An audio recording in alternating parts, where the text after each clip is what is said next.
Bismillahirrahmanirrahim. Assalamualaikum warahmatullahi wabarakatuh. Alhamdulillahilladzi arsala rasulahu bil huda wa dinil haqq liyudhhirahu 'alad dini kullih walau karihal musyrikun. Asyhadu an la ilaha illallah wa asyhadu anna Muhammadan abduhu wa rasuluh. Raditu billahi rabba wa bil islami dina wa bi Muhammadin sallallahu alaihi wasallam nabiyyan wa rasula. Rabbi zidni ilma warzuqni fahma. Para pendengar yang dirahmati Allah, marilah kita senantiasa mensyukuri segala nikmat dan karunia-Nya, sehingga pada hari yang ke-25 ini kita masih diberi kesempatan untuk menunaikan ibadah di bulan Ramadan ini dalam keadaan sehat walafiat, tidak kurang suatu apapun, insya Allah. Salawat dan salam tak lupa kita haturkan kepada junjungan kita Nabi Muhammad SAW yang telah menuntun kita ke jalan yang diridhoi Allah Subhanahu wa Ta'ala. Para pendengar yang dirahmati Allah, pada kesempatan ini kita akan mentadaburi Quran surah Al-Baqarah ayat 115 sampai 119. A'udzu billahi minasyaitonir rajim. Walillahil masyriqu wal maghrib.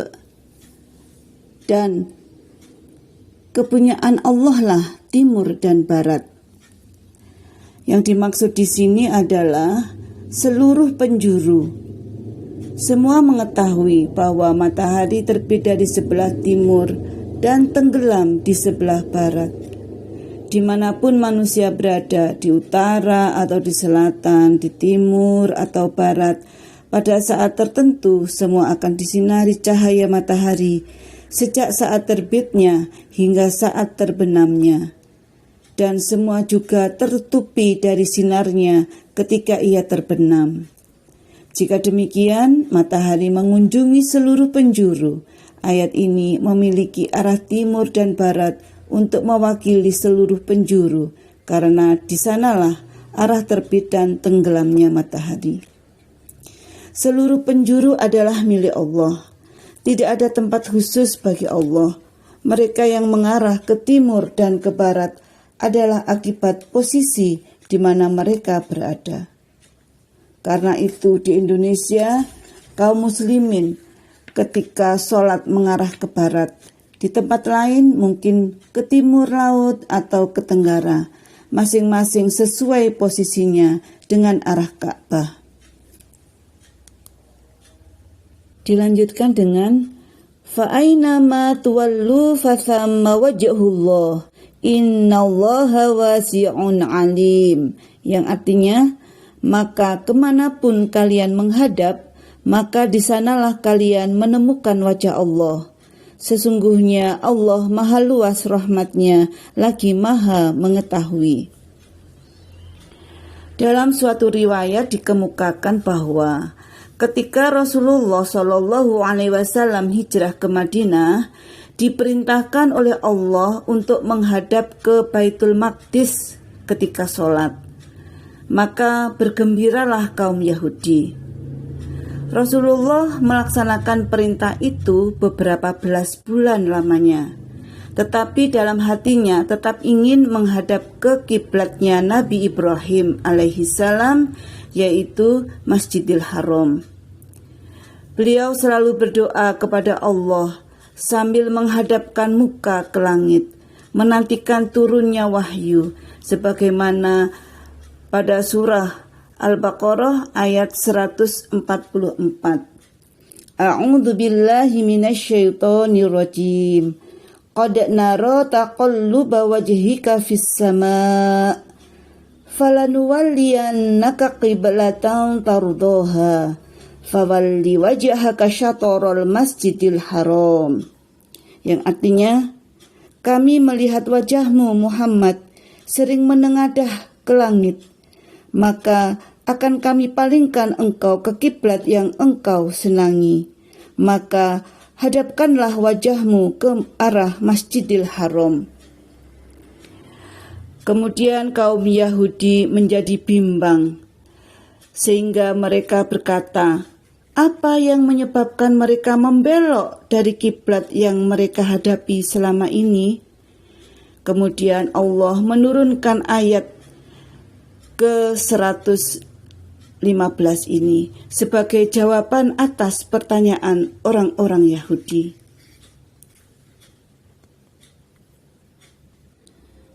Ayat ke-116. A'udzu billahi minasyaitonir rajim. Wa qalu ittakhadallahu walada. Yang artinya, mereka orang-orang kafir berkata, Allah mengambil seorang anak.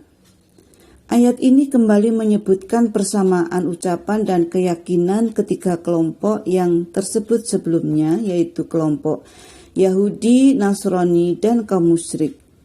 Mereka berkeyakinan bahwa Allah mempunyai atau mengangkat anak. Orang Yahudi berkata Uzair putra Allah. Orang Nasrani berkata Isa anak Allah. Bahkan orang-orang musyrik berkata malaikat adalah anak-anak Allah. Kata waladan yang diterjemahkan sebagai anak dapat berarti anak perempuan atau anak laki-laki. Keyakinan tersebut dibantah dengan kelanjutan firman-Nya Subhanahu, yang artinya Maha Suci Dia. Maha Suci Allah dari segala kekurangan, keserupaan dan kebutuhan, walau sedikit pun. Kalau Allah memiliki anak, itu berarti ada yang menyerupainya. Karena betapapun berbedanya anak dari ayah, pasti ada keserupaan antara keduanya walaupun sedikit. Kalau Allah mempunyai atau mengangkat anak, itu berarti Dia mempunyai kekurangan dan kebutuhan. Ini mustahil bagi Allah, sebagaimana kelanjutan firman-Nya. Bal lahu ma fis samawati wal ard. Kullul lahu qanitun, yang artinya akan tetapi apa-apa yang ada di langit dan di bumi adalah kepunyaan Allah, semua tunduk kepadanya. Kemudian dilanjutkan dengan ayat ke-117. Badi'us samawati wal ard. Allah adalah pencipta langit dan bumi.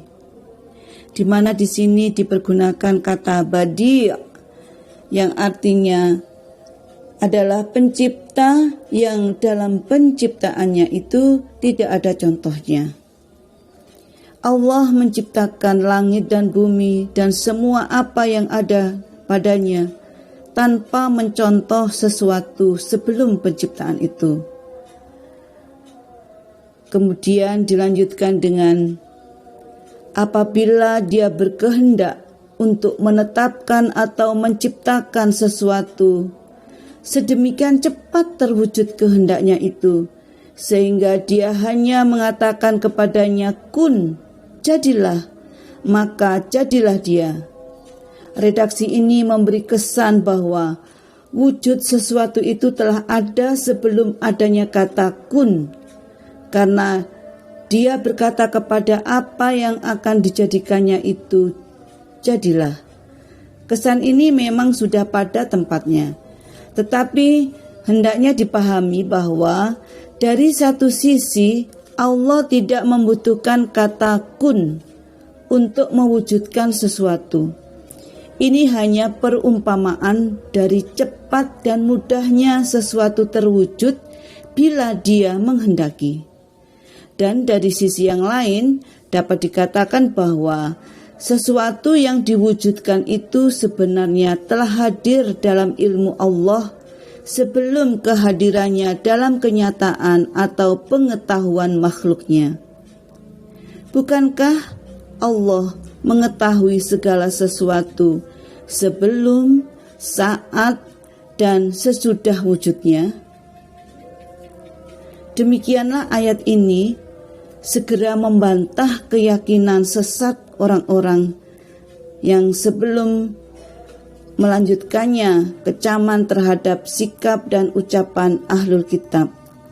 Kesegeraan tersebut diperlukan karena keyakinan akan keesaan Allah Subhanahu wa Ta'ala merupakan prinsip utama ajaran Islam serta menjadi dasar bagi seluruh aktivitas Muslim lahir maupun batin, pasif maupun aktif.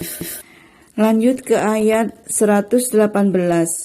A'udzu billahi minasyaitonir rajim. Wa qala alladziina la ya'lamuuna laula yukallimuna Allahu aw ta'tina ayah. Yang artinya, dan berkatalah orang-orang yang tidak mengetahui, mengapa Allah tidak langsung berbicara dengan kami atau mendatangkan tanda-tanda kekuasaannya kepada kami? Pertanyaan ini dilontarkan oleh Bani Israel dan kaum musyrikin Mekah kepada Nabi Muhammad SAW. Sebelum menjawab, Allah terlebih dahulu menghibur Nabi Muhammad SAW dengan kelanjutan ayatnya. Kadzalika qala alladzina min qablihim mithla qaulihim tasyabahat qulubuhum. Yang artinya, demikian pula orang-orang yang sebelum mereka telah mengatakan seperti ucapan mereka itu. Hati mereka serupa. Permintaan dan pertanyaan sebagaimana yang dilontarkan tersebut pernah dikemukakan oleh nenek moyang mereka pada zaman Nabi Musa alaihissalam, di mana mereka ingin melihat Allah dengan mata kepala mereka sendiri. Bahkan mukjizat yang bertubi-tubi ditunjukkan kepada mereka tidak menjadikan mereka beriman kepada Allah. Bukti rasional telah Allah tunjukkan juga baik dalam kitab suci maupun dalam kitab alam yang terhampar. Bukti-bukti telah Allah jelaskan dengan bahasa dan caranya, juga dengan bahasa Rasul serta para ulama dan cendekiawan. Sebenarnya kalau mereka mau memperhatikan tanda-tanda yang disajikan Allah itu atau yang dijelaskan oleh para rasul dan para cendekiawan serta ulama, bukan saja mereka akan percaya, tetapi mereka akan yakin, yakni hati mereka akan sangat mantap untuk menerimanya. Tidak akan ada sedikit pun keraguan yang menyentuhnya. Karena orang yang yakin tidak akan bergeming dengan alasan apapun yang dikemukakan untuk mengurangi keyakinannya. Dan tidak perlu pula ia meninjau ulang keyakinan itu. Ayat ini sekaligus merupakan penjelasan yang membuktikan bahwa Nabi Muhammad adalah Rasul pilihan Allah. Sebagaimana dilanjutkan pada ayat ke-119. A'udzu billahi minasyaitonir rajim. Inna arsalnaka bil haqqi basyiran wa nadhira wa la tus'alu an ashabil jahim. Yang artinya, sesungguhnya kami telah mengutusmu Muhammad dengan kebenaran sebagai pembawa berita gembira dan pemberi peringatan, dan kalian tidak akan diminta pertanggungjawaban tentang penghuni-penghuni neraka. Redaksi seperti ini ditujukan langsung kepada Nabi Muhammad yang mengandung pengukuhan sebagai Rasul pilihan Allah yang benar dan hak. Risalah dan ajaran yang disampaikannya juga benar dan hak, karena semuanya dari kami, yakni Allah Subhanahu wa Ta'ala. Keengganan mereka untuk percaya sangat menyedihkan, bahkan merisaukan Nabi Muhammad. Karena itu, Nabi Muhammad diingatkan bahwa Engkau hanya kami tugaskan sebagai pembawa berita gembira dan pemberi peringatan. Oleh karena itu, pada penutup ayat ini adalah penghiburan bahwa dan kamu, wahai Muhammad, tidak akan diminta pertanggungjawabannya tentang penghuni-penghuni neraka, yakni mereka yang mengingkari risalahmu dan menolak Al-Quran sebagai firman Allah adalah penghuni-penghuni neraka. Karena mereka penghuni neraka, wajar jika mereka tidak beriman kepadamu. Demikianlah tadabbur dari surah Al-Baqarah ayat 115 sampai 119. Mudah-mudahan bermanfaat. Wallahu a'lam bishawab. Kurang lebihnya mohon maaf. Assalamualaikum warahmatullahi wabarakatuh.